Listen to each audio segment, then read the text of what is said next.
ప్రజల కడుపు నింపేందుకు రైతులు ఎంతో కష్టపడుతుంటారు. రైతులకు కొనేవారికి మధ్య దళారులు వస్తున్నారు. మార్కెట్లో దళారులదే పైచేయిగా కనిపిస్తుంది. దళారుల బెడదతో పండ్లు పండించే రైతులు తీవ్రంగా నష్టపోతున్నట్లుగా తెలుస్తుంది. ప్రభుత్వ పథకాలు సామాన్య పేద ప్రజలకు దక్కాలన్న లబ్ధిదారులకు అధికారులకు మధ్య దళారుదిలే పెద్దతనంగా కనిపిస్తుంది. రాష్ట్ర ముఖ్యమంత్రి అసెంబ్లీలో స్వయంగా అన్న మాటలు. దళిత బంధు పథకంలో లబ్ధిదారుల నుండి డబ్బులు వసూలు చేసిన శాసనసభ్యుల చిట్టా నా దగ్గర ఉంది అన్న సీఎం కేసీఆర్.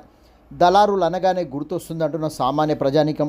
వివిధ రాష్ట్రాల నుండి రకరకాల పండ్లు నగరంలో కొన్ని ప్రాంతాల్లో తోపుడు బండ్ల మీద అమ్ముతున్న చిరు వ్యాపారస్తులు కనిపిస్తుంటారు.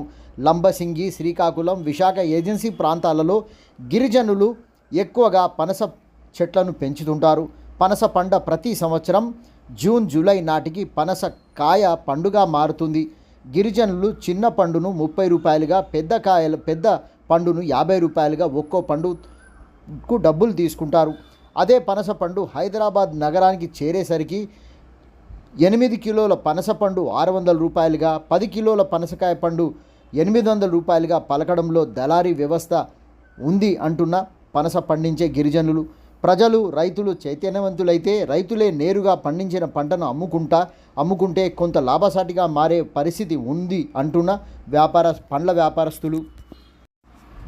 ప్రభుత్వ అధికారులు, ప్రజాప్రతినిధులు కలిసి ఈ దళారీ వ్యవస్థకు పులి స్టాప్ పెడితే కానీ రైతులు కడుపు నిండా తిండి, చేతి నిండా డబ్బు, కంటి నిండా నిద్ర పొందే అవకాశం ఉంది.